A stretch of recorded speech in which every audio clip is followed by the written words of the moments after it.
Cody Rhodes looks back on WWE WrestleMania 39 loss to Roman Reigns. Cody Rhodes is the cover star of the upcoming WWE 2K24 video game, which is set to celebrate 40 years of WrestleMania with special features, stories, and more. Despite being gone from WWE for over 6 years between 2016 and 2022, Rhodes has had two of the event's most memorable moments in recent years. His return match against Seth Rollins at WrestleMania 38 was one of the high points of the two-night event in Arlington, Texas, while his loss to Roman Reigns a year later is still being discussed amongst fans and industry members to this day. Rhodes opened up about his match with Reigns in a recent interview with Sports Illustrated, discussing his mindset going into the biggest match of his career, WrestleMania 39. "I don't want to say I shrunk under the lights, but it hit me harder than it hit Roman Reigns," Rhodes said. "Roman has been in those main events before. If anything, it motivated me further. It's not just about being in the main event. It's not about being happy to make the walk. You have to win." WWE 2K24 has been designed around Rhodes' motto of finishing the story, something he is very excited for fans to experience, given that his quest to dethrone Roman Reigns could happen at the time of the game's release.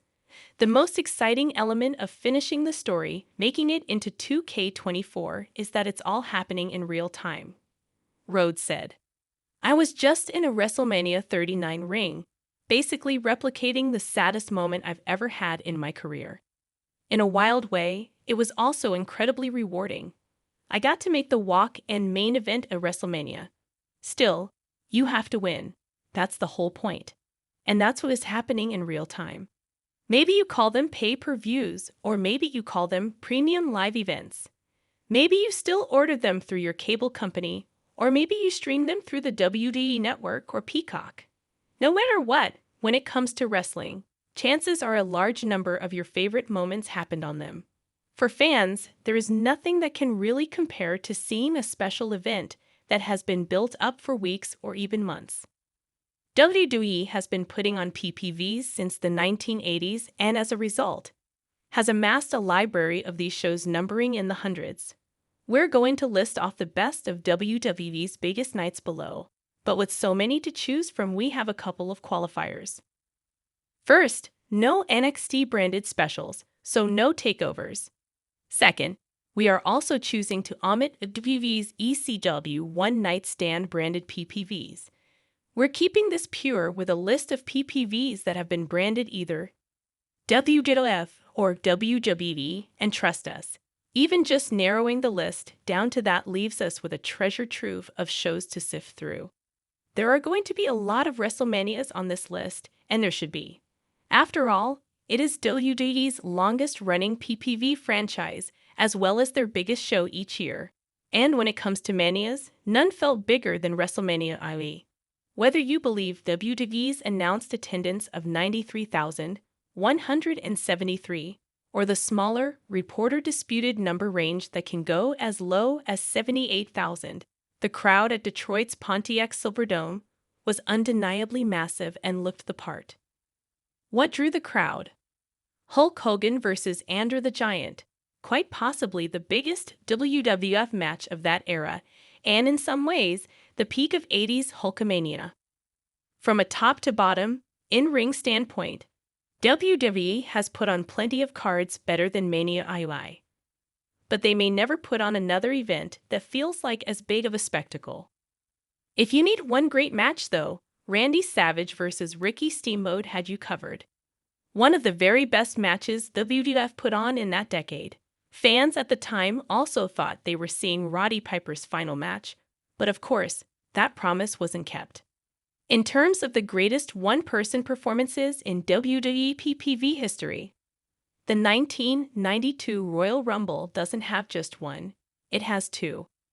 In the ring, Ric Flair lasting a full hour in the show's namesake match, winning not just the Rumble but the world title in a unique twist for that year, was unbelievably compelling. A chance for Flair to showcase his selling and stamina to the WWF audience. Flair staggered, flopped, and groveled all night long, but always survived. Outside the ring, announcer Bobby Heenan, also one of Flair's managers, matched him minute for minute with some of the greatest announcing ever, constantly ping-ponging between hope and despair depending on how Rick was doing. Heenan's work on color may have been even better than the match itself. There was a good match between the New Foundation and the Orient Express, and Roddy Piper won the Intercontinental Belt. But this show is legendary for Rick and Bobby. WrestleMania X is largely a two-match show, but when those two matches are arguably two of the greatest bouts WWE ever put on, two can be enough. Razor Ramon versus Shawn Michaels for the Intercontinental title was not the first ladder match in wrestling history, or even WWE history, but it's the one that sparked the gimmick's popularity, and was the one many fans saw first, blowing their minds. As a result, it's probably one of the most influential matches of the 90s. If that wasn't enough, you had one of the greatest openers in wrestling history, with Bret and Owen Hart's months-long sibling rivalry exploding. It was a classic technical match with a shocking upset finish that saw the devious Owen defeat the heroic Bret completely cleanly, due to a disputed finish at the 1994 Royal Rumble. Bret Hart would also get a world title shot on this night in the main event and make good on it, taking the belt from Yokozuna in a Mania X rematch. One of the great PPV stories ever, the show ended with Bret triumphant and a jealous Owen seething, still in his big brother's shadow despite defeating him hours earlier. No WWE PPV better fits the phrase all killer, no filler than Canadian Stampede. Produced during the era when WWE would run shorter 2-hour cards under the In Your House banner, Stampede was only 4 matches long. Every match was good to great, with the opener of Mankind versus HHA seeing a post-match brawl that extended to the Calgary Saddledome's penalty box. Great Sasuke versus Taka Michinoku gave fans a taste of state-of-the-art cruiserweight wrestling, and Vader versus Undertaker was a quality world title match. But it is the main event that is the highlight of this show by far. A 10-man tag featuring Steve Austin, Ken Shamrock, Goldust, and the Legion of Doom taking on Bret Hart, Owen Hart, Davey Boy Smith, Jim Neidhart, and Brian Pillman. The show took place during the height of the Hart Foundation versus America feud, but it also took place in Calgary, Alberta, Canada, the heart of Hart Country. As a result, the match had a special, electric atmosphere, with the normally hated heel foundation being worshipped by the hometown fans, and vice versa for Austin's team. A truly unique gem in WWE's library.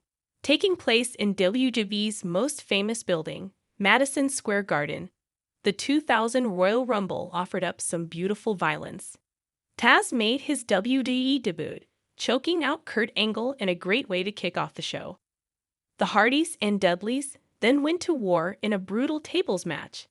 On this night, though, nothing was going to top HHA versus Cactus Jack for the world title, a match that saw the use of everything from thumbtacks to a barbed wire covered 2x4. An incredible hardcore match. It's one of the key moments that elevated HHA to a new level. The show was not perfect. Not every match was a huge hit, and in particular, there was a bikini contest featuring Mae Young that fans may wish to forget for a variety of reasons.